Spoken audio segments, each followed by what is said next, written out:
Bismillahirrahmanirrahim. Nahmaduhu wa nusalli wa nusallimu ala rasulil karim. Alhamdulillah, Bapak, Ibu-ibu,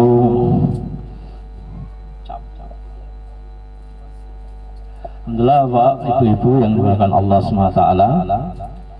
Kita bersyukur kepada Allah karena Allah telah dudukkan di tempat ini dalam rangka kita untuk meninggikan kalimatnya Allah Subhanahu wa taala, dalam rangka kita untuk berzikir kepada Allah Subhanahu wa taala, juga dalam rangka kita untuk berpikir bagaimana agama ada pada diri kita, juga agama ada pada diri umat seluruh alam.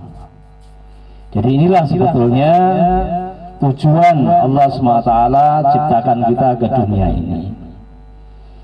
Jadi Allah SWT firmankan, wa ma khalaqtul jinna wal insa illa liya'budun. Aku tidak ciptakan jin dan manusia kecuali hanya untuk beribadah kepada aku.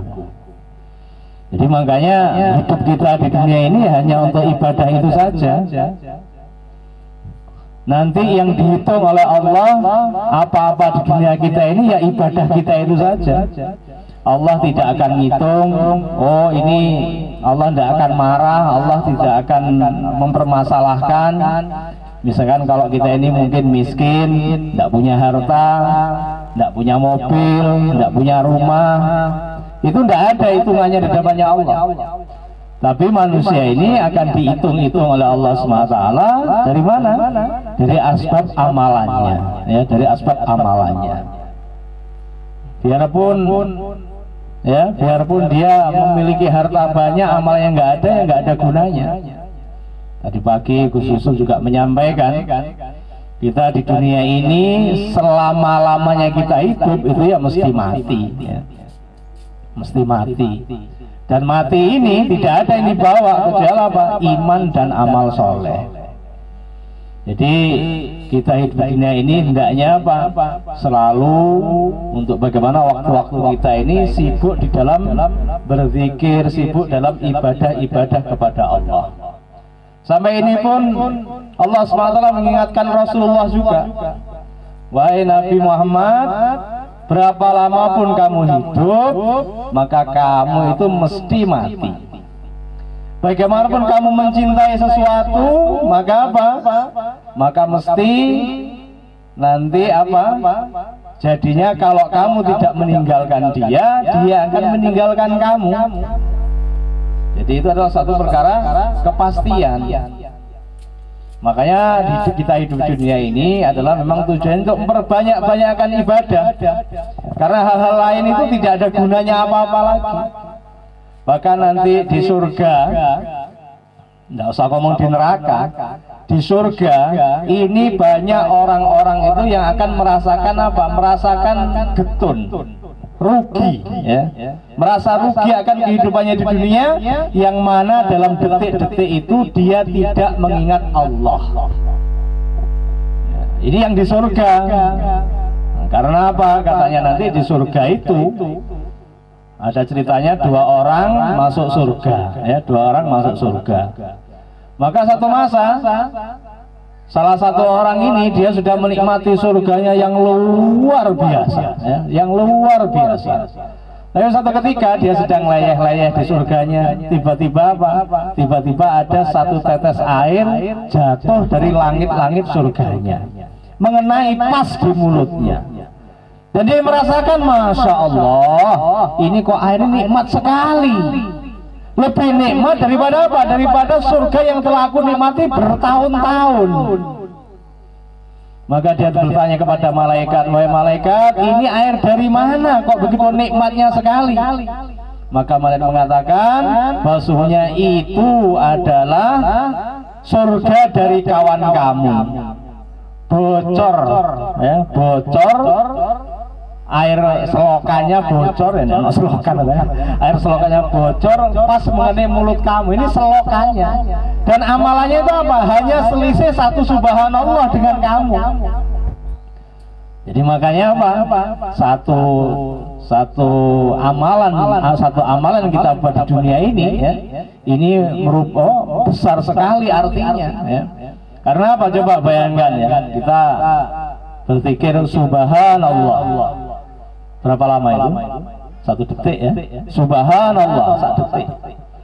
Kalau kita baca dalam Fadilah Amal dikatakan, siapa orang yang berpikir 1 subhanallah, itu akan Allah buatkan 1 pohon di surga yang andaikan pohon ini dikelilingi oleh kuda yang paling cepat di dunia selama 100 tahun, kuda ini tidak akan mampu mengelilinginya.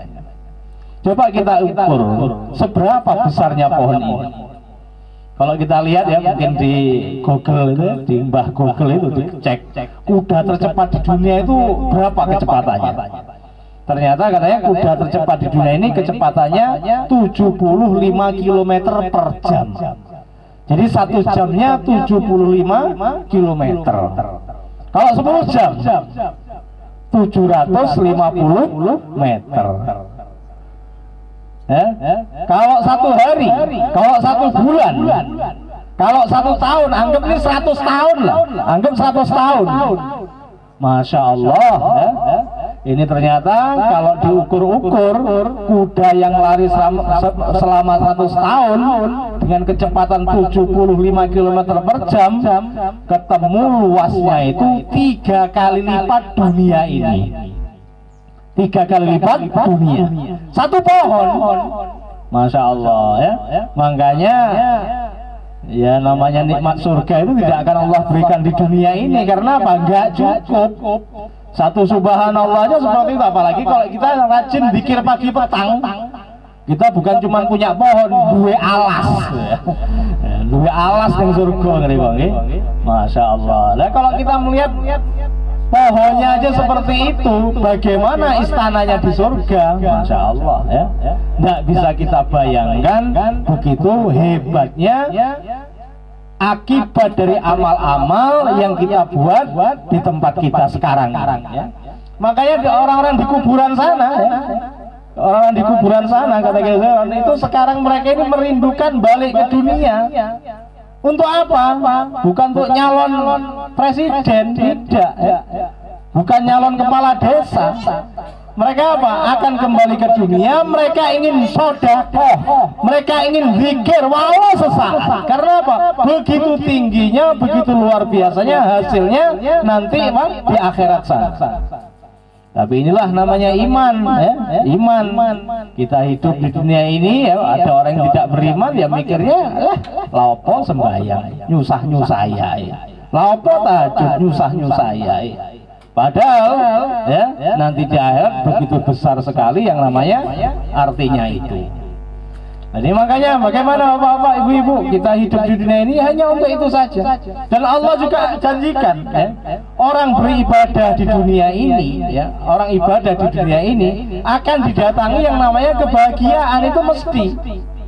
Kan sering Ilan katakan bahwa sesungguhnya kejayaan, kebahagiaan hidup manusia Allah letakkan dalam agama yang sempurna. Kan gitu ya. Semakin banyak orang amalkan agama, bahagianya makin sempurna. Jadi seperti itu. Orang tuh kalau banyak amal agama, bahagia akan datang. Tapi orang tidak amal agama, bahagianya hilang. Itu sudah mesti ya. Kayak kita ini ya, mungkin bapak yang di sini kalau namanya Jurmastura ini sudah pernah keluar semua ya. Coba kita ya, misalkan pas keluar 3 hari, keluar 40 hari, mungkin orang mikir wah itu pisah dengan istrinya, meninggalkan istrinya, meninggalkan rumahnya, meninggal pekerjaannya, menderita kayaknya. Tapi apa? Ketika padahal apa yang keluar ini seneng, ketika pulang ketemu istrinya tambah seneng lagi.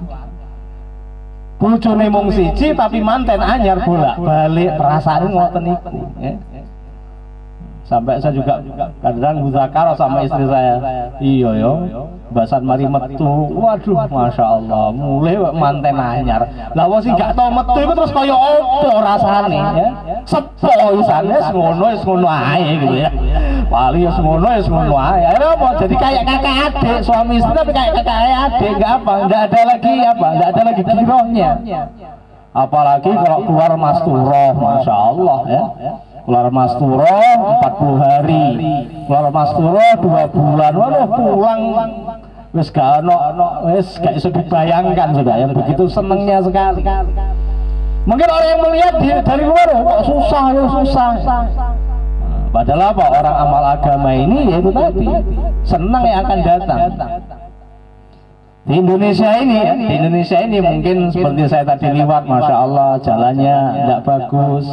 Juga mungkin rumah-rumah di sini jarang yang pakai AC, pun sekarang saya juga agak kepanasan gitu ya. Tapi karena amal agama ya gak apa-apa, orang Indonesia gak apa-apa. Tapi coba kalau kita melihat negeri-negeri yang tidak ada agama.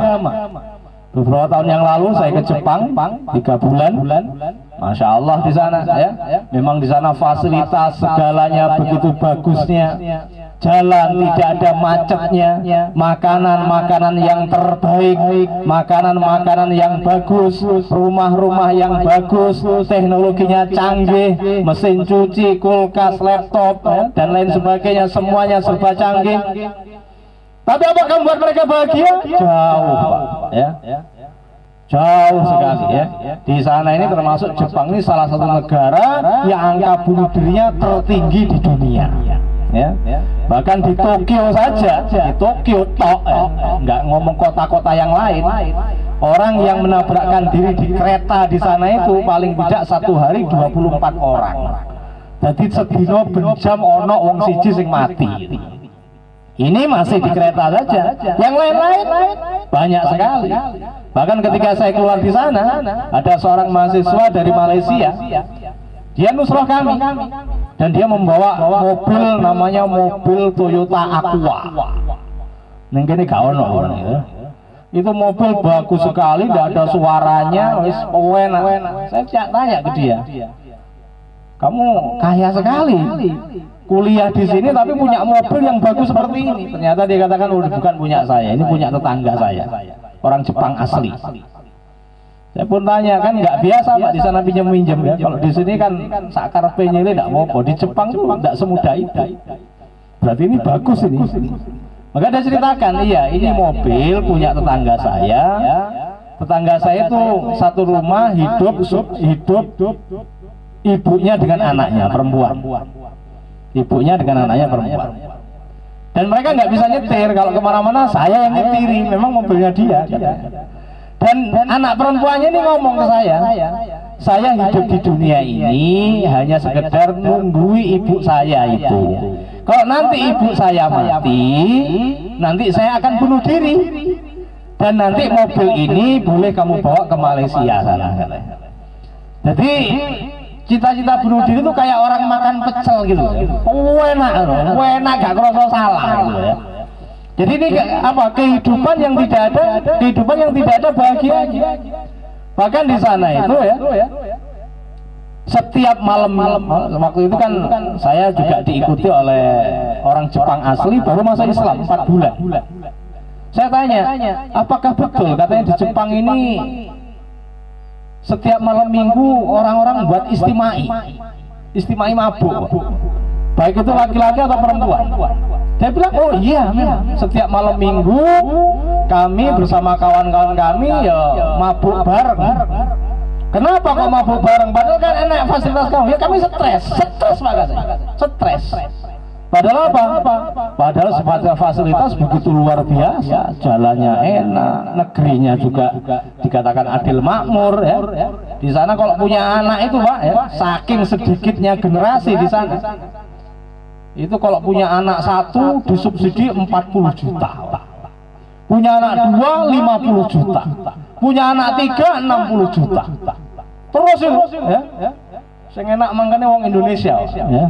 Orang Indonesia di sana nikah sama orang Jepang, anaknya banyak. Di sana orang Jepang itu tidak mau punya anak, bahkan nikah pun tidak mau. Makanya diperkirakan katanya tahun 2025 apa katanya. Orang Jepang ini wis punah. Entek usan. Karena apa? Angka kematian lebih tinggi daripada angka kelahiran. Angkanya rendah sekali angka kelahiran. Orang tidak mau punya anak. Lapon dua anak ruwet. Ya. Di Jepang itu ketimbang dua anak, mending melihara anjing. Loh temenan nih Pak. Jadi di sana itu rata-rata orang pelihara anjing. Karena apa? Anjing ini iso dikoncone ya. Kalau di Jepang sana umur 20 tahun sudah dia punya hak asasi manusia sendiri. Jadi misalkan kalau di Jepang ini makanya angka stresnya orang tua itu juga apa? Dia punya anak umur 20 tahun itu sudah tidak terjangkau oleh hukum. Jadi misalkan dia bawa teman ke rumahnya, teman perempuan ya, anak laki-laki bawa teman perempuan zina di situ. Orang tua tidak berhak untuk melarang. Nek melarang nanti dilaporkan polisi masuk penjara itu orang tuanya. Itu seperti itu. Ya? Makanya kita di Indonesia ini ya, budaya hormat sama orang tua itu luar biasa ya. Sampai di sana ya, di Jepang itu ada orang Indonesia perempuan nikah sama orang Jepang. Ketika di sana itu ya dia tahu mertuanya loro, mertuanya sakit. Akhirnya apa? Dia datangi mertuanya ini, dirawat, senang sekali. Karena apa? Di sana itu tidak ada budaya seperti itu. Namanya orang tua umur 20, anaknya umur 20 tahun sudah pisah. Ya, urip-urip dewe ya. Jadi cari penghidupan sendiri. Jadi kadang di sana itu kalau orang tua sama anaknya datang ke restoran, katanya rukun, mangan bareng, tapi kok bayar dewe-dewe. Bayar dewe-dewe, tidak ada ukhuwah ya. Kalau tidak ada agama seperti itu sudah. Makanya ya Bapak Ibu-ibu di sini ini bersyukur agama itu ada. Kita mungkin nggak merasa bersyukur bahwa agama itu ada karena memang agamanya alhamdulillah masih dekat dengan kita. Dan ini di negeri kafir ya, sudah biasa orang tua itu kalau sudah tua ya sama anaknya diantar ke panti jompo.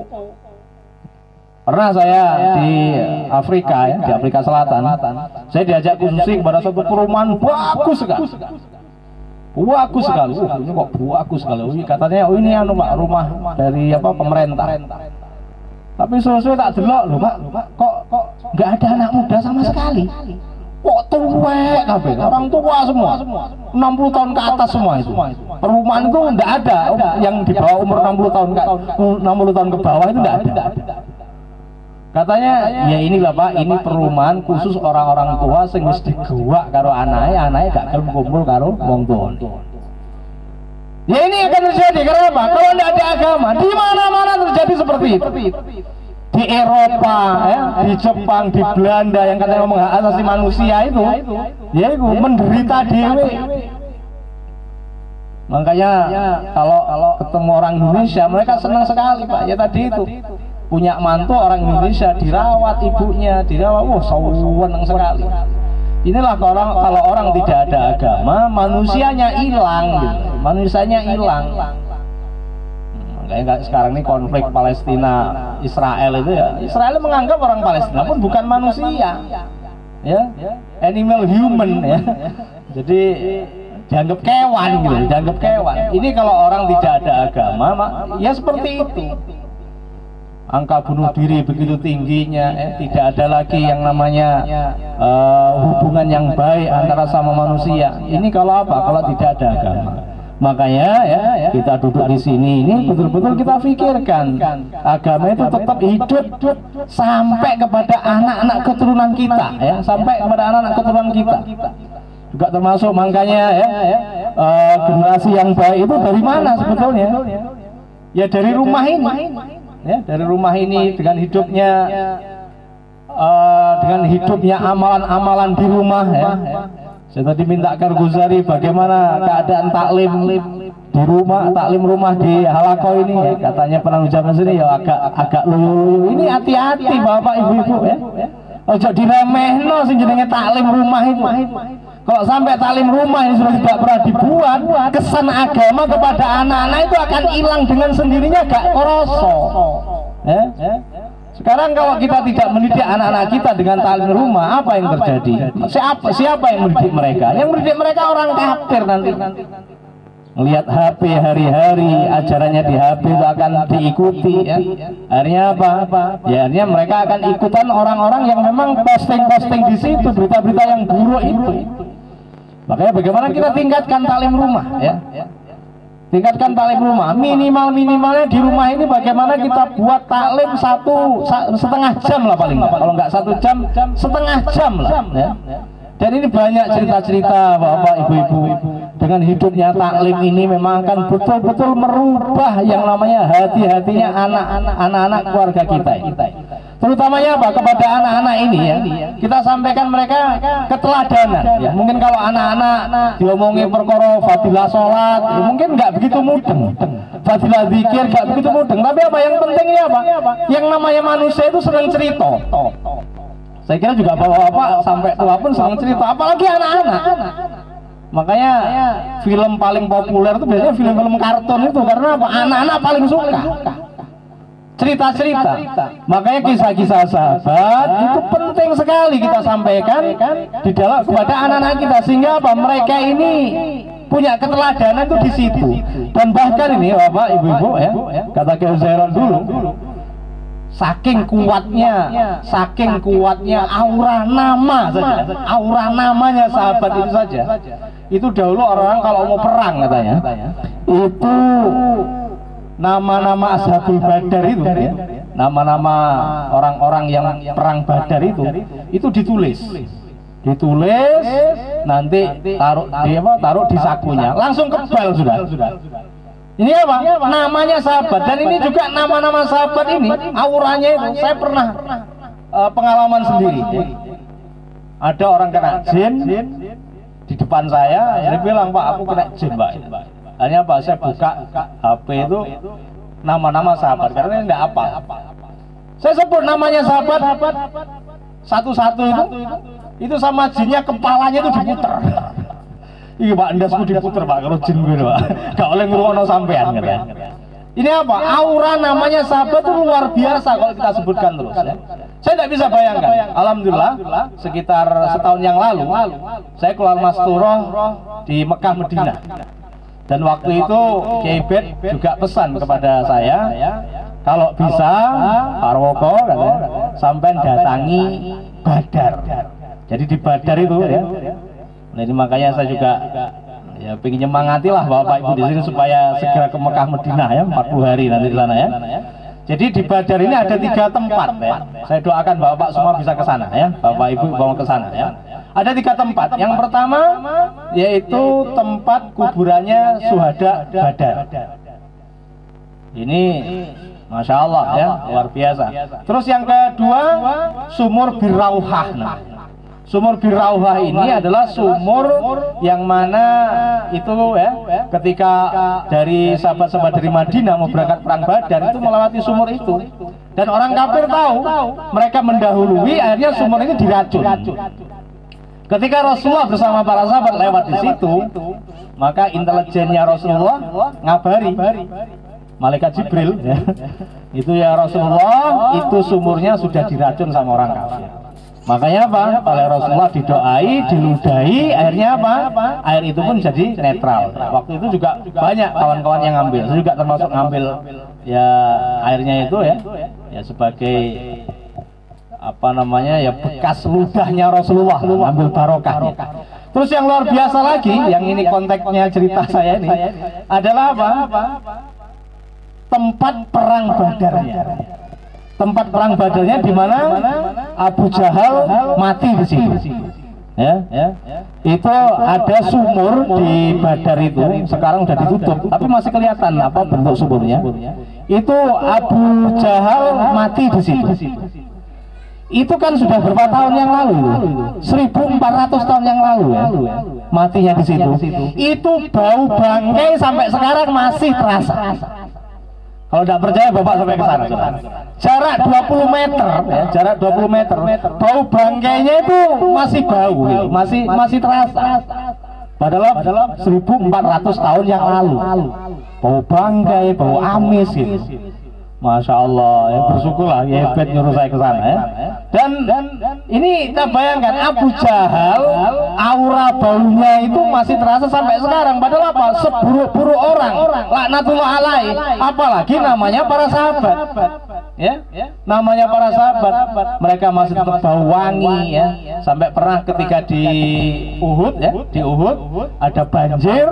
Akhirnya waktu itu beberapa kuburnya sahabat tergerus, kelihatan jenazahnya. Itu bau wangi, darahnya masih ngalir 1400 tahun yang lalu. Jadi makanya di rumah ini penting sekali dilakukan taklim ini ya. Karena apa? Namanya sahabat itu bukan nama kosong. Ya? Abu Bakar, Umar, Utsman, ini mengandung kesaktian semua itu gitu loh. Ya? Mengandung kesaktian. Kalau itu terus ditanamkan di hati anak-anak kita, nggak terasa anak kita itu nanti apa? Juga akan masuk saktinya para sahabat itu, gitu loh. Ya? Apalagi ini Bapak, Ibu-ibu, pentingnya taklim rumah ini dibuat, ya. Ini kata Gebet, beliau menyampaikan bayan di mana-mana, ya. Bayan di mana-mana. Mereka apa? Gebet ini mengatakan bahwa kita ini memang harus menyiapkan anak-anak kita ini memang untuk jadi pimpinan-pimpinan akhir zaman. Loh apa Pak? Ya? Ini karena apa? Ini banyak sekali apa namanya fakta-fakta atau dikatakan prediksi-prediksi orang-orang dulu memang nanti yang akan memimpin dunia itu memang orang-orang Indonesia ini, gitu. Ya. Yang akan memimpin dunia ini orang-orang Indonesia ini ya mungkin ya syukur-syukur diri kita ya paling tidak mungkin anak kita enggak sampai cucu insya Allah ya. Anak kita sudah ya. Karena apa? Ini memang sudah dekat sekali ya. Bahkan dulu sekitar mungkin 15 tahun yang lalu saya pernah mendengar ahli sejarah kafir dari Rusia, dari Amerika, dari Eropa, mereka semuanya sudah memprediksi bahwa nanti tahun 2025 orang Islam yang akan memimpin dunia. Ya. Dan ini siapa yang memimpin dunia? Sudah dilihat, hampir semua suku-suku di dunia ini sudah pernah memimpin dunia. Bagaimana Afrika sudah pernah memimpin dunia ya, dengan Namrudnya itu ya. Di Eropa juga sudah seperti itu pernah memimpin dunia. Yang belum pernah memimpin dunia itu dari mana? Dari orang-orang Melayu. Dan ini ada kaitannya dengan apa katanya? Nabi Ibrahim pernah berdoa, ya Allah, jadikanlah keturunan-keturunanku menjadi pimpinan-pimpinan dunia. Maka apa? Oleh Allah dikabulkan. Ya? Maka kata Allah SWT firmankan, ya keturunan-keturunan kamu akan jadi pimpinan-pimpinan dunia kecuali mereka yang zalim. Artinya apa? Dilihat oleh ahli sejarah, memang pimpinan-pimpinan dunia itu sampai sekarang kalau tidak keturunannya Sayyidatina Hajar, Sayyidatina Nasaro. Nah, ternyata Nabi Ibrahim ini bukan dua istrinya, yang terkenal dua. Ternyata apa? 4. Salah satunya ya, istri yang ketiga adalah Siti Wantiroh, yang keempat saya lupa, mungkin ada yang tahu dari ini. Dan Siti Wantiroh ini adalah merupakan cikal bakal penduduk Nusantara ini. Ya. Dan juga Bapak, Ibu-ibu, orang Indonesia ini memang sekarang kalau saya melihat, memang adalah orang yang memang layak. Orang Indonesia ini memang orang ahli mujahadah. Ya, beberapa tahun yang lalu, sekitar tahun 2018, saya ke Afrika Selatan. Alhamdulillah oleh Allah SWT kita diberikan kesempatan ya, saya sempat untuk mengunjungi kuburan-kuburan di Afrika sana ya. Penyebar agama Islam di Afrika Selatan sana. Ternyata apa? 97% mereka ini adalah orang-orang Indonesia. Ya, Wong Indonesia tidak main-main ya. Yang menyebarkan agama Islam di Afrika Selatan Indonesia. Bagaimana juga di Madagaskar ya. Madagaskar tahu nggak kepanjangannya apa? Madinatul Azhar ya. Madinah kecil. Dan di sana yang menyebarkan agama Islam siapa? Ya dari Indonesia. Dan ini juga ya pesannya apa? Pesannya apa juga dikatakan Rasulullah ini ya. Rasulullah ini pernah bersabda, wahai sahabat-sahabatku, di manakah keluarga-keluargaku? Di manakah keluarga-keluargaku? Maka para sahabat bertanya, ya Rasulullah, siapakah keluargamu ya Rasulullah? Nah kami ini apa? Sahabat ngiri, karena yang namanya jelas keluarga dengan sahabat itu ya lebih dekat keluarga kan ya. Lebih dekat keluarga. Kami ini apa ya Rasulullah? Kamu sahabatku. Siapakah keluargamu ya Rasulullah? Bisakah aku juga jadi keluargamu? Kata Rasulullah, tidak bisa. Itu adalah umat akhir zaman yang mereka tidak pernah melihat aku, tidak pernah melihat wahyu turun. Tapi apa? Mereka cinta kepadaku sama dengan kamu cinta kepadaku. Mereka punya semangat berjuang sama seperti kamu. Mereka punya iman sama seperti kamu. Mereka punya semangat sama seperti kamu. Padahal apa? Mereka tidak pernah melihat aku. Itulah keluarga-keluarga. Dan para ulama-ulama terus meneliti, ini siapa sebetulnya secara spesifik keluarganya Rasulullah ini siapa? Ternyata apa? Sepakat para ulama mengatakan keluarganya Rasulullah ini adalah siapa? Ya orang Indonesia ini katanya. Ya? Demikian juga pernah Rasulullah juga sabdakan, dari 4 rukun di dalam Ka'bah ya. Ka'bah itu kan ada 4 pojok, 4 rukun katanya kalau bahasa Arab ya. Ada rukun Yamani, karena apa? Itu pojok itu menuju ke Yaman.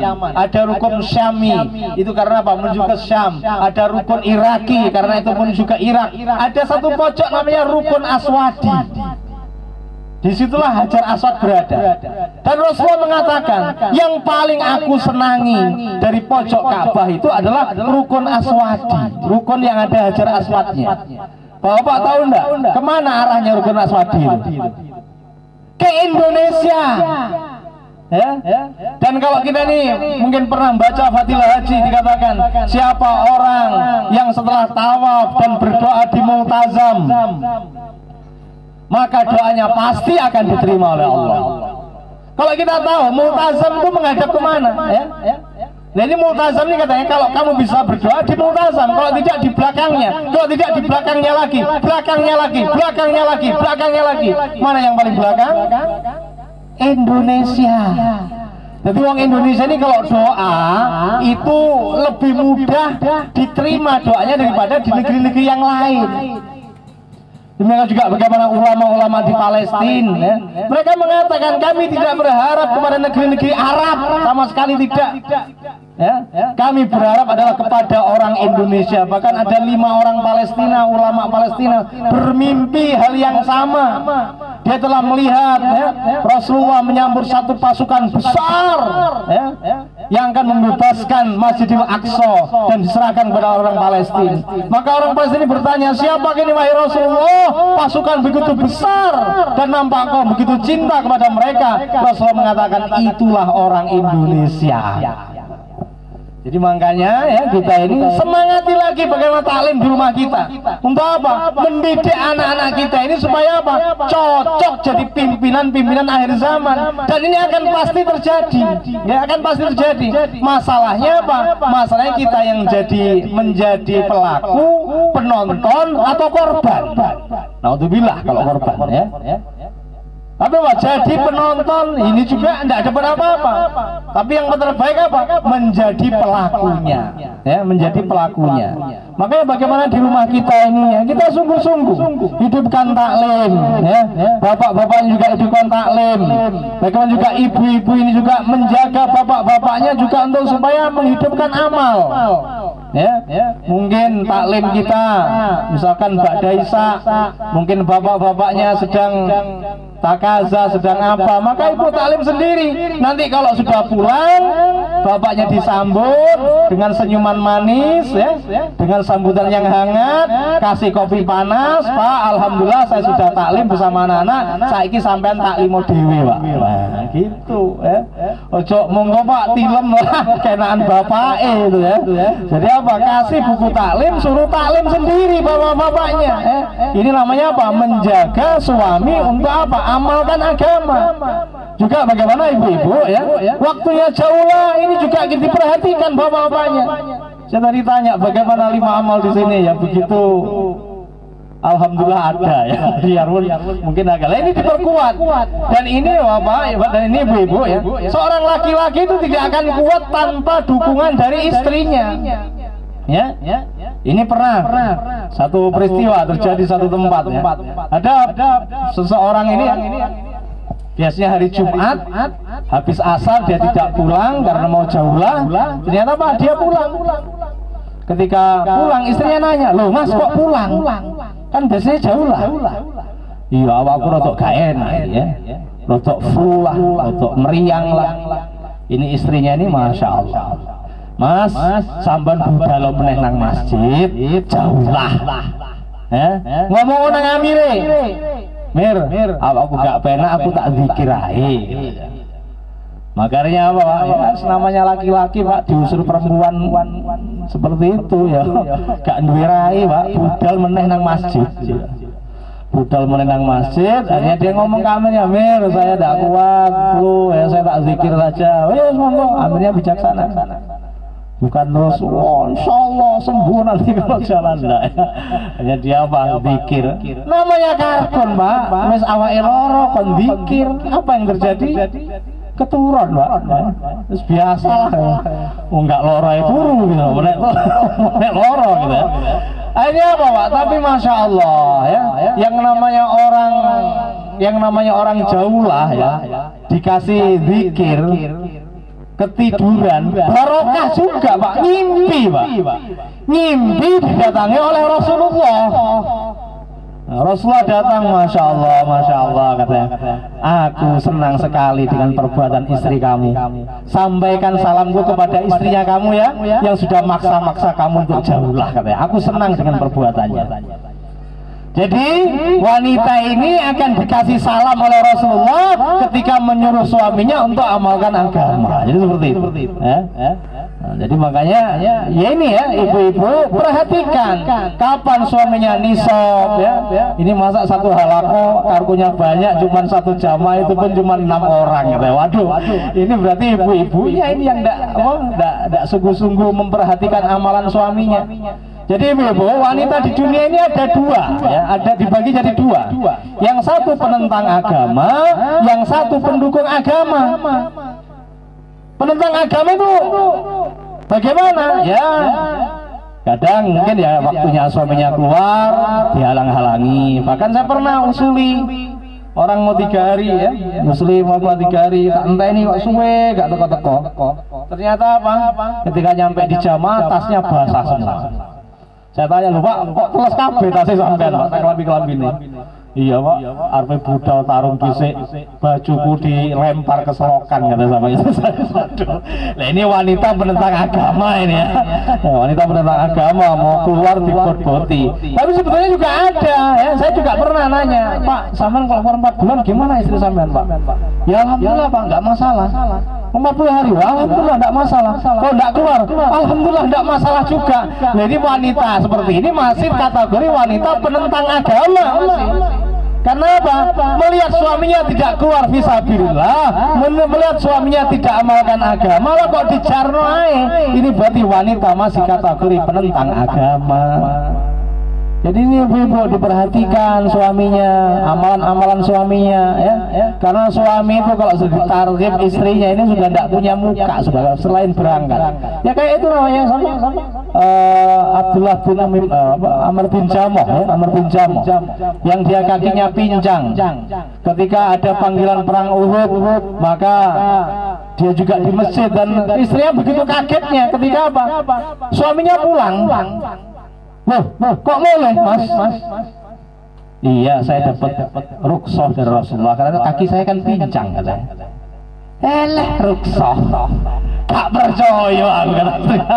Paling kamu median nih paling gitu ya. Waduh Pak, namanya suami dapat omongan kayak gini dari istrinya, ya langsung budal Pak ya. Hanya sampai berdoa, ya Allah, jangan balikan saya ke rumah saya katanya. Ini apa mati, sak jasad-jasadnya nggak bisa dikembalikan ya. Meninggal di Uhud. Jadi seperti itu. Jadi wanita dalam perkara agama ini memang yang utama. Bahkan Maulana sendiri menyampaikan, berjalan hanya dengan kaki, melihat hanya dengan mata, ya, memegang hanya dengan tangan. Untuk majunya agama hanya dengan doa-doanya wanita saja.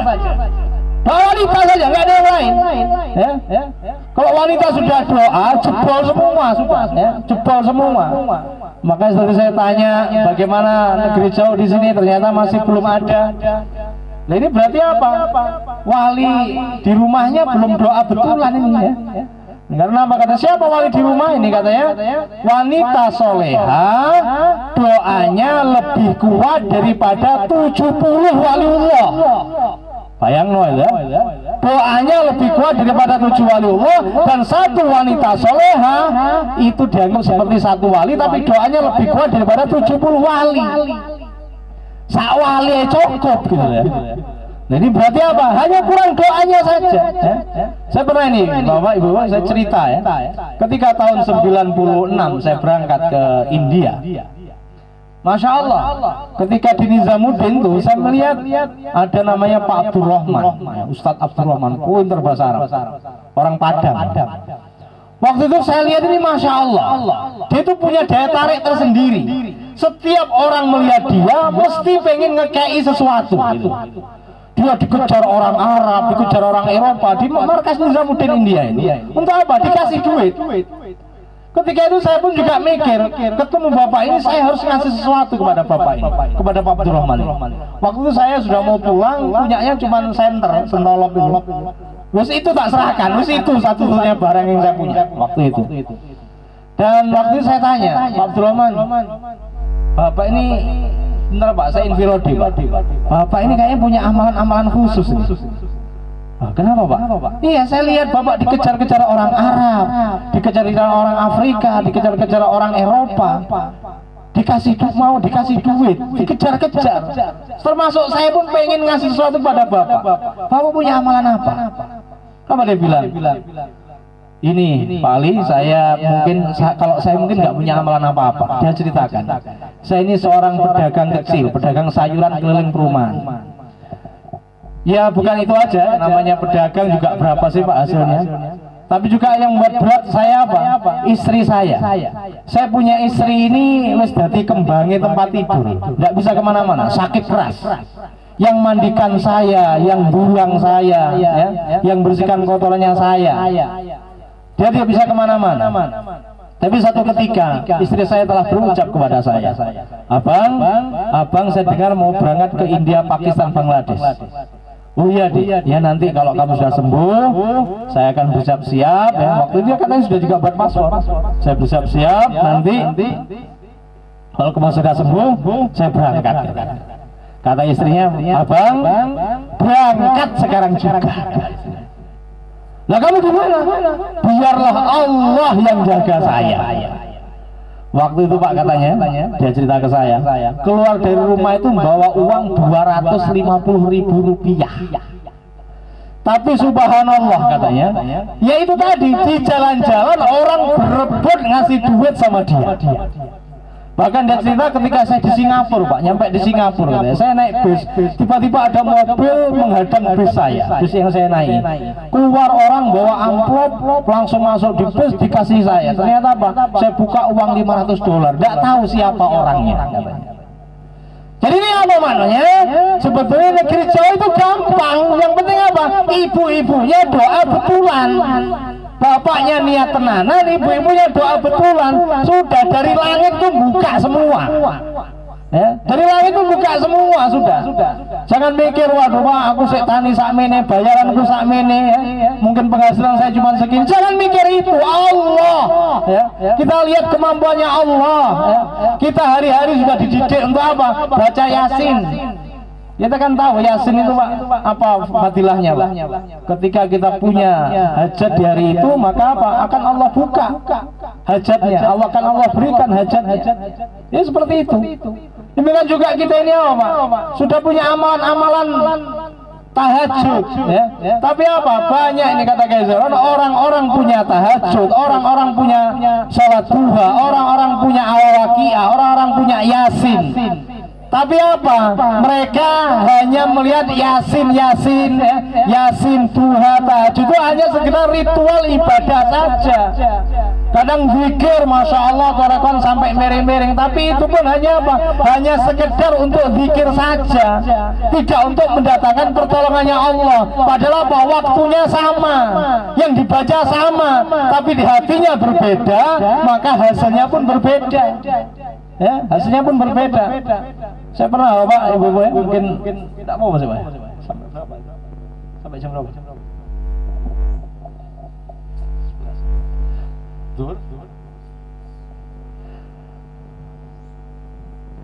Saya pernah ya, ini masya Allah, waktu itu saya mau ke Afrika.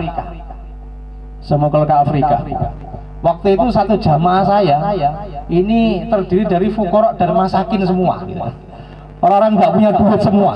Ya ini biar ibu-ibu doa lah ya, biar ibu doa. Mungkin kalau di sini meskipun ya saya kira suki-suki lah mungkin gitu. Jadi waktu itu kita dimusyawarahkan. Waktu itu kita menulis tafakut $1.500. Waktu itu makmur saya mengatakan, Mir, ini kalau mau ke Afrika Selatan harus $3.500. Saya bilang nggak apa-apa, tulis saja $3.500. Ya apa? Ya saya aku takut nang awakmu. $1.500, kamu duwe enggak? Ya gak duwe. $500, duwe enggak? Ya gak duwe. Podo gak duwe ini. Gajah karo semut di hadapannya Allah itu sama, kun fayakun dadi. Dadi gitu bener. Ya itu tulis wes. $3.500 artinya apa? Kita disuruh buat visa. Berapa visa? Asli gak ada duit, Pak. Visanya 1,5 juta. Ya kita doa, jauh lah. Mungkin juga ya Yasin, tahajud. Itu Pak yang diharapkan. Terus pokoknya segala amalan ketemu wong ngemis ya ngasih duit, doakan saya bisa buat visa. Akhirnya Pak, 1 minggu kemudian jadi kalau kita sudah punya hajat seperti itu Pak, jadi kita ngamalkan agama itu sungguh-sungguh Pak. Tentu guru Yasin, guru doa, guru tahajud, enggak, betulan, sungguh-sungguh. Kita berharap dari amalan itu mendatangkan pertolongan Allah.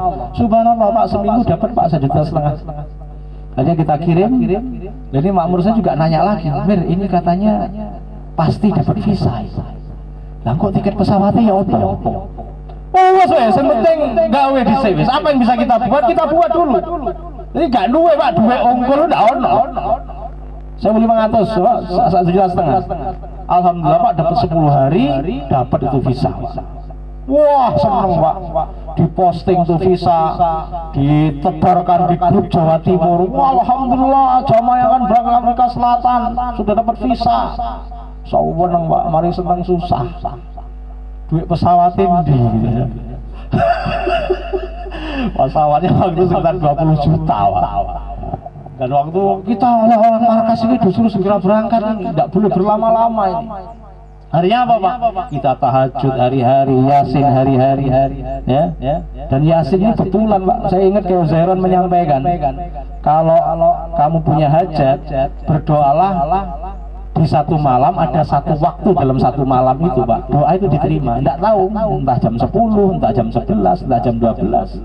Waktu itu Kiai Zairon menceritakan Pak, ada orang tahu dalil ini, akhirnya apa, dia bawa kayu masuk ke masjid.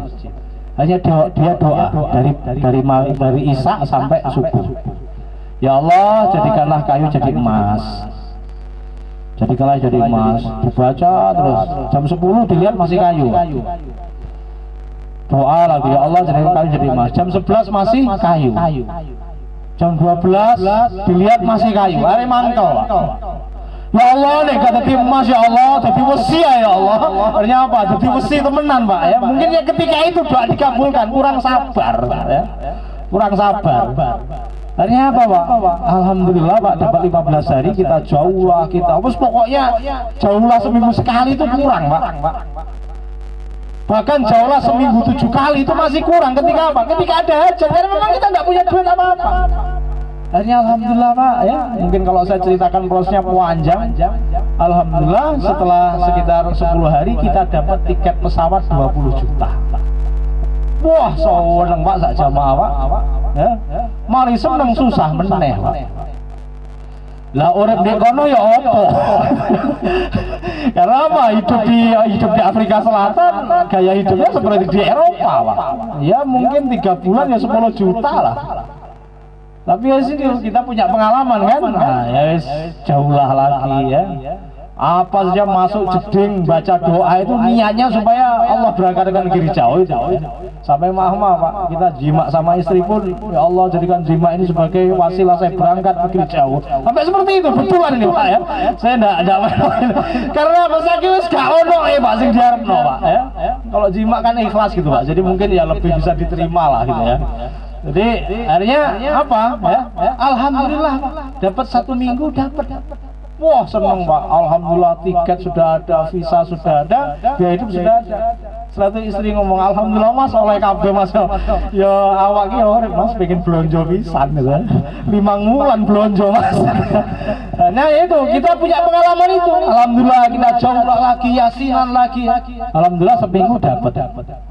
Alhamdulillah sudah dapat semua. Masih ada ganjaran lagi, kata istri, alhamdulillah Mas, wes oleh kafe. Anakmu mondok Mas, masa ditutang dia ini gitu ya. Ya alhamdulillah ya. Dapat beberapa hari kemudian kita juga dapat memenuhi ya anak-anak di pondok ya. Anak saya di pondok 5. Jadi ya alhamdulillah. Hanya apa? Allah berikan semua berangkat ke Afrika tanpa utang. Dan waktu ini istri saya kasih ban hidayah, wis Mas, untuk kali ini sampai berangkat negeri jauh, ojo utang, nek kurang menengo, ojo musyawarah menengo, jaluk nang Gusti Allah ya. Karena pas sebelumnya saya mau berangkat ke Jepang, rada akeh utangnya itu, ya maksudnya alhamdulillah juga bisa bayar juga gitu ya. Tapi di yang di Afrika itu saya nggak utang sama sekali. Jadi maknanya apa di sini ya, intinya orang itu kalau mau berangkat ke negeri jauh modalnya itu apa? Modalnya memang modal nekat Pak ya, modal nekat. Gak usah mikir wah kudu duwe wong kudu sing nek kene kurang piye niku kurang piye gak ditobudal. Yang penting kalau ada taskil siap, itu aja sudah ya.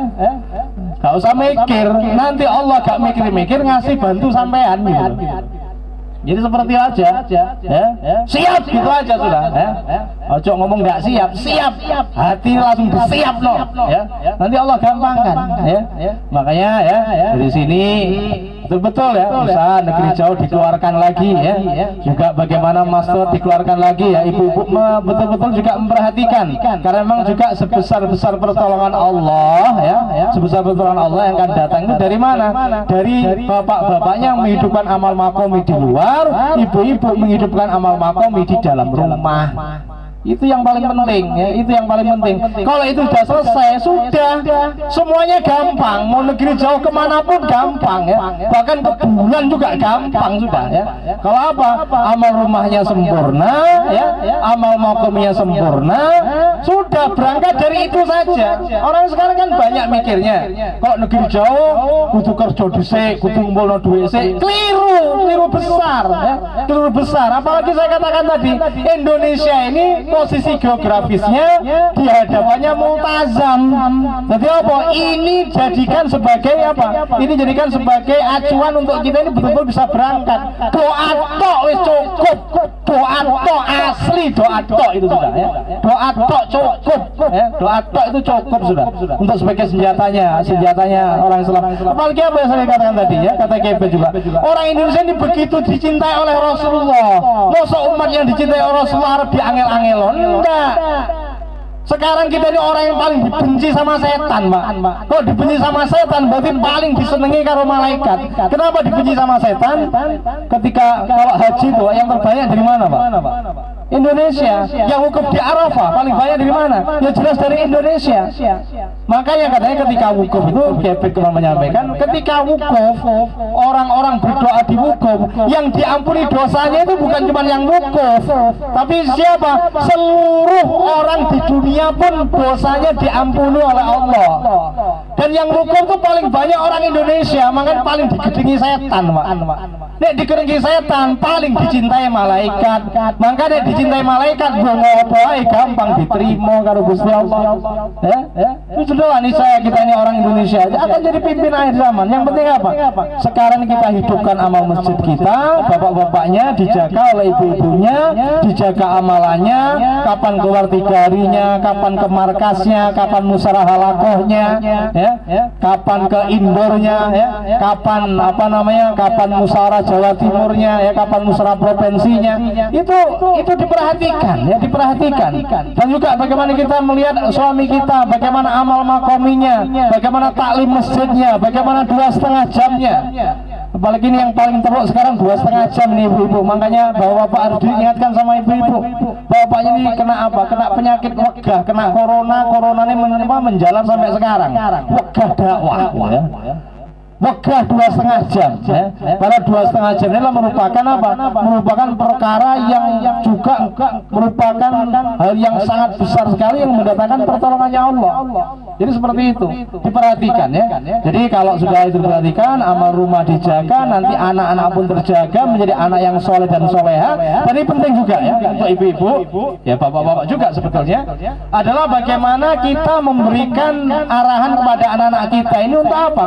Menjadi orang-orang pejuang-pejuang yang betulan, gitu. Sekarang ini banyak anak mondok, alhamdulillah banyak anak mondok. Tapi masya Allah, kadang mereka juga nggak tahu. Maksudnya aku dikongkon mondok diopo saja. Padahal apa? Kiai Zura menyampaikan, kalau kamu pengen punya anak yang sungguh-sungguh di dalam belajar agama, bebani anak kamu dengan tanggung jawab agama. Jangan kamu anggap anak kamu itu anak kecil yang belum waktunya untuk dapat beban agama. Keliru.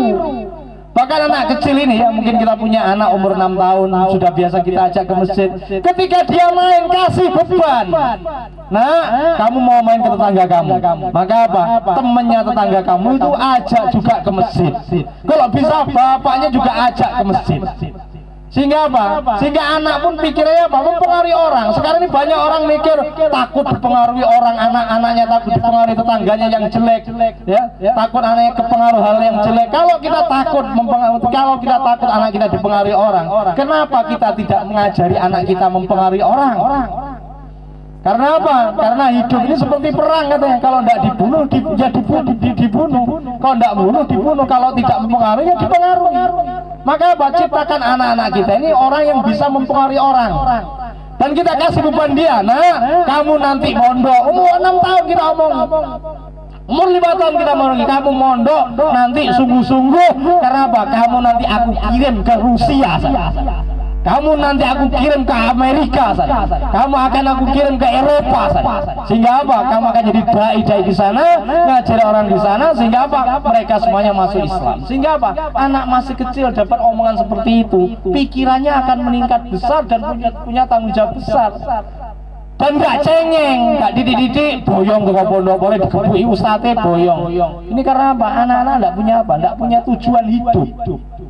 Nah, ini makanya penting, ya, di rumah ini kasih cita-cita seperti apa? Muhammad Al-Fatih ketika dia umur 6 tahun dia menunjuk tembok Konstantinopel. Wahai guruku, itu apa? Itu pondok Konstantinopel. Maka kata gurunya mengatakan, wahai anakku, kamu tahu pendahulu-pendahulumu sudah berusaha mengikuti bagaimana apa yang diucapkan oleh Rasulullah. Yaitu apa? Menundukkan Konstantinopel, yang mana katanya siapa yang menundukkan Konstantinopel itu adalah tabiin terbaik. Dan pendahulu-pendahulumu gagal semua. Kami berharap, guru-guru kamu berharap, orang tahu berharap, kamulah yang akan menjadi penakluk Konstantinopel. Anak umur 6 tahun Pak dikasih beban seperti ini. Maka apa yang terjadi? Langsung dia berpikir, bagaimana sosok profil yang disampaikan Rasulullah sebagai penakluk Konstantinopel? Oh, dia panglima yang terbaik. Dia punya pasukan yang terbaik. Maka apa akhirnya? Anak umur 6 tahun ini setahun kemudian sudah hafal Quran. Setelah itu dia baca banyak hafal kitab-kitab. Setelah itu dia menjadi ahli kimia, ahli fisika, ahli geografi, ahli matematika. Ya. Akhirnya apa? Hanya dalam waktu umur 21 tahun dia telah menundukkan Konstantinopel, yang mana selama hidupnya dan juga pasukan-pasukannya tidak pernah ketinggalan tahajud. Apalagi cuma salat 5 waktu. Ini kayak akibat apa? Anak kecil yang dikasih beban tanggung jawab agama. Maka inilah juga yang harus ada dalam diri anak-anak kita, ya. Maka inilah bertolak dari mana? Dari kita hidupkan amal-amal rumah, ya, juga amal-amal masjid, dan juga kita sediakan waktu kita untuk apa? Kita buat intikoli, berangkat ke negeri jauh. Supaya apa? Supaya menjadi kekuatan dari amal-amal kita di makomi kita. Kalau kita tidak ada beban seperti itu, maka apa? Amal makomi hanya sekitar amal ritual. Ya, tidak mengandung pertolongannya Allah. Tapi kalau kita dikasih beban itu, bahkan melebihi dari kemampuan kita, baru akan datang yang namanya pertolongannya Allah itu, ya. Jadi itulah ya, mungkin setelah ini kita saling taskil ya, kapan mau berangkat 4 bulan ya, kapan berangkat ke negeri jauh ya, juga kapan ibu-ibunya ini keluar masturo ya, ini katanya juga belum ada yang negeri jauh, maka diusahakan bagaimana ke negeri jauh ya. Tidak ada alasan, gak duit, tidak ada alasan ya. Duit Gusti Allah ya, duit Gusti Allah cukup ya, duit Gusti Allah cukup ya. Dan juga bagaimana kapan dihidupkan tali rumahnya, setelah ini ditaskilkan ya, ditaskilkan satu sama yang lain, sehingga nantinya ya semuanya bisa berangkat semuanya bersama-sama. Soal itu aja dari saya, ada dari Allah SWT. Subhanallah.